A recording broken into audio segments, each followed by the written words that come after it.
Hello everyone, welcome back to my channel LDC sister blog. কেমন আছো তোমরা সবাই? আশা করি তোমরা সবাই যে যেখান থেকে আমার এই ভিডিওটি দেখছো তোমরা সবাই খুব ভালো আছো, সুস্থ আছো। আমরাও কিন্তু খুব ভালো আছি। তোমাদের কাছে আরেকটি নতুন ভিডিও নিয়ে আমি চলে এসেছি। আশা করছি ভিডিওটি ভালো লাগবে। যদি ভালো লেগে থাকে তাহলে একটা লাইক কমেন্ট অবশ্যই করে দিও। আর যদি আমার চ্যানেলে নতুন বন্ধু হয়ে থাকো তাহলে প্লিজ চ্যানেলটিকে সাবস্ক্রাইব করে নিও। অল বাটনটা অবশ্যই প্রেস করে দিও যাতে পরবর্তী ভিডিও ছাড়লে নোটিফিকেশনটা তোমাদের কাছে পৌঁছে যায়। আমার থাম্বনেলটা দেখে তো বুঝতেই পেরেছো আমি কি তৈরি করতে যাচ্ছি। তো তার জন্য তো দরকার ছিল গোলাপ ফুল, আর আমার তো ছাদে রয়েছে গোলাপ গাছ।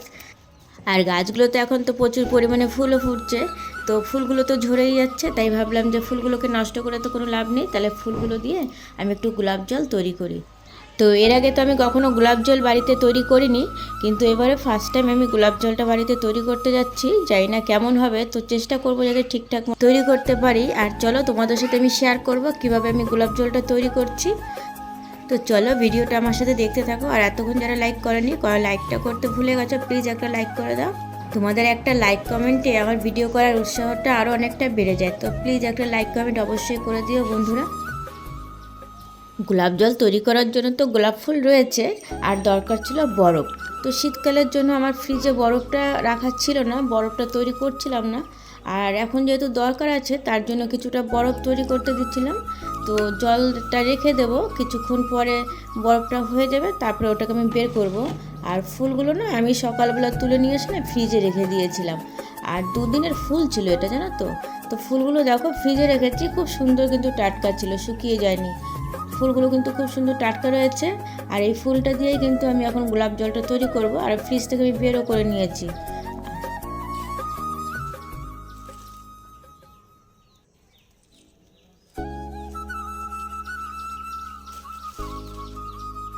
প্লাস্টিকের ভিতরে রাখা ছিল, সেই ফুলটাকে আমি কিন্তু বের করে এই প্লেটটার ভিতরে সাজিয়ে নিলাম।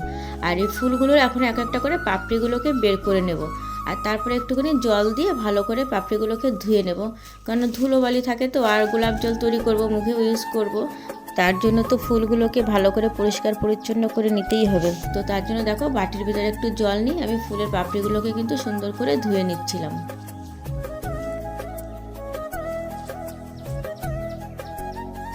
গোলাপ জলটা না আমি এই স্টিলের পাত্রটায় তৈরি করব কিন্তু। আর এইটার ভিতরে একটা প্লেট নিয়ে নিয়েছিলাম প্রথমে। তো প্লেটটা না মনে হচ্ছিল একটু ছোট হয়ে যাবে, তারপর প্লেটটা সরিয়ে দিয়ে ওর থেকে একটু বড় সাইজের একটা বাটি নিয়েছিলাম। তো এই বাটিটার উপরে কিন্তু আর একটা বাটি বসবে ছোট করে। আর এই ফুলটা আমার ধোয়া হয়ে গেছে, তো ফুলটা ধুয়ে বাটিটা তো বসিয়ে দিলাম। এবার বাটির চার সাইড থেকে ফুলগুলোকে একটু ছড়িয়ে দিচ্ছিলাম, সুন্দর করে সাজিয়ে দিচ্ছিলাম চার সাইড থেকে। আর তারপরে কিন্তু ভিতরে একটুখানি জল দিতে হবে। তো কিভাবে আমি করতে থাকি গোলাপ জলটা তোমরা একটু দেখতে থাকো।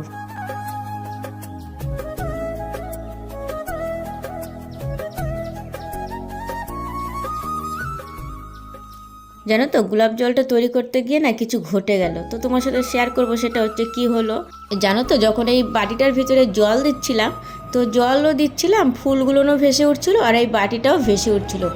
আর আমি তো জল ঢেলেই যাচ্ছিলাম। তারপরে কিছুটা পরে বুঝতে পারলাম যে জলটা আমার বেশি দেওয়া হয়ে গেছে। তো তারপরে জল কিছুটা ফেলে দিলাম। আর তারপরে এই বাটিটার উপরে দেখো আর একটা স্টিলের বাটি দিলাম। তো এই বাটিটার ভিতরেই কিন্তু গোলাপ জলটা সব জমা হবে।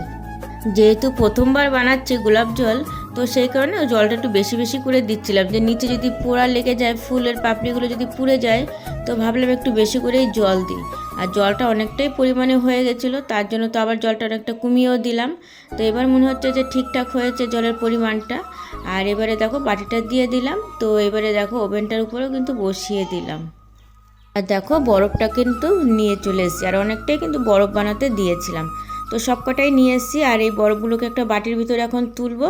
আর এই বরফগুলো তো যত বেশি হয় ততই নাকি গোলাপ জলটা বেশি পাওয়া যাবে।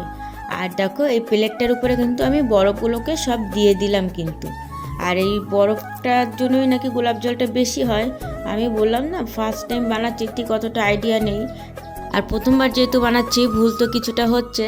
তো আরেকটা ঘটনা ঘটে গেল। এভাবে করে ওভেনের উপরে সিম করে রেখেছিলাম। আর প্রায় আমার 15-20 মিনিট কিন্তু লেগেছিলো গোলাপ জলটা তৈরি করতে।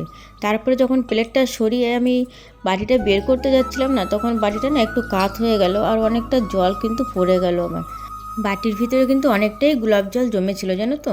তো বাটিটা বের করতে গিয়ে তো অনেকটা জল পড়ে গেল, এখন জল কিন্তু অনেকটাই কমে গেছে, প্রায় দাগ পর্যন্ত কিন্তু হয়েছিল। তো মনটা খুব খারাপ হয়ে গেল যে অনেকটা জল আমি নষ্ট করে দিলাম। আর এদিকে দেখো যে গোলাপ জলের পাপড়িটার ভিতরে যে করেছিলাম, তো এই পাপড়িগুলো তুলে দিলাম, আর এই জলটাকে না আমি এখন ছেঁকে নেব কিন্তু। আর এই জলটা তো ফেলার দরকার হবে না, জলটা কিন্তু অনেকটাই কাজে লাগবে, তো তার জন্য ওটাকে আমি ছেঁকে নিলাম। আর এই দেখো কোনটুকুনি এখন জল রয়ে গেছে। তো ঠিক আছে, মন খারাপ করে লাভ নেই, তো পরের বার চেষ্টা করবো যাতে গোলাপ জলটা ভালোভাবে তৈরি করতে পারি। আর এই গোলাপ জলটা দেখো একটা কাচের বাটিতে আমি নিয়ে নিলাম, অনেকটা কমে গেছে কিন্তু গোলাপ জলটা। এখানে তো দুরকম গোলাপ জল ছিল, একটা পিওর গোলাপ জল ছিল, আর যেটা ফুলের পাপড়ির যে জলটা ছিল সেটা তো কালারটা কিন্তু খুব সুন্দর, দেখো পুরো একদম একটা পিঙ্ক রেডের মধ্যে কালারটা চলে এসেছে। তো এই জলটাকেও আমি রেখে দিয়েছিলাম কিন্তু, আর এই জলটা কিন্তু আমি ফেলবো না, দুটো জলই আমি ইউজ করব।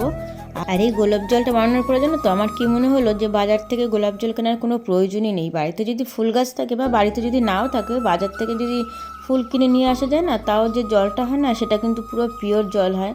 আর এই দুটোই কিন্তু আমি মুখে ইউজ করবো জানো তো। তো কোনটা কীভাবে ইউজ করছি আমি বলছি।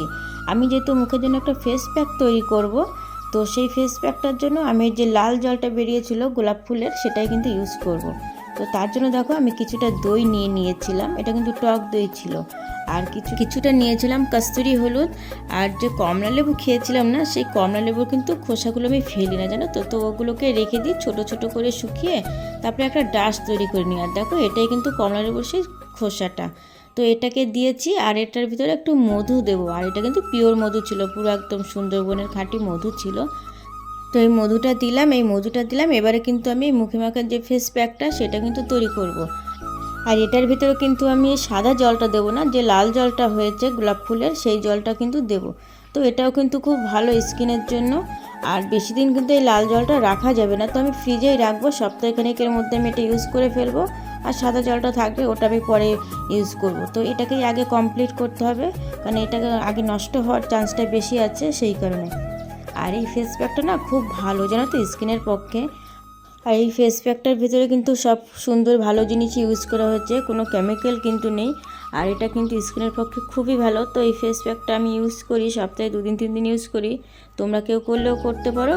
আমার কিন্তু এই ফেস প্যাকটা খুব পছন্দের একটা ফেস প্যাক জানো তো। এই ফেস প্যাকটা কিন্তু মুখে 10-15 মিনিট রেখে তারপরে ধুয়ে নিতে হয়। বন্ধুরা, আমার এই ভিডিওটি তোমাদের কেমন লাগলো অবশ্যই কমেন্টে জানাবে। আর যদি নতুন বন্ধু হয়ে থাকো আমার চ্যানেলে, তাহলে প্লিজ চ্যানেলটিকে সাবস্ক্রাইব করে নিও। তো ভিডিওটা এখানেই শেষ করছি, তোমরা সবাই ভালো থেকো, সুস্থ থেকো, তোমাদের সাথে দেখা হবে নতুন আরেকটি ব্লগে। তো ততক্ষণ সবাইকে টাটা, বাই বাই।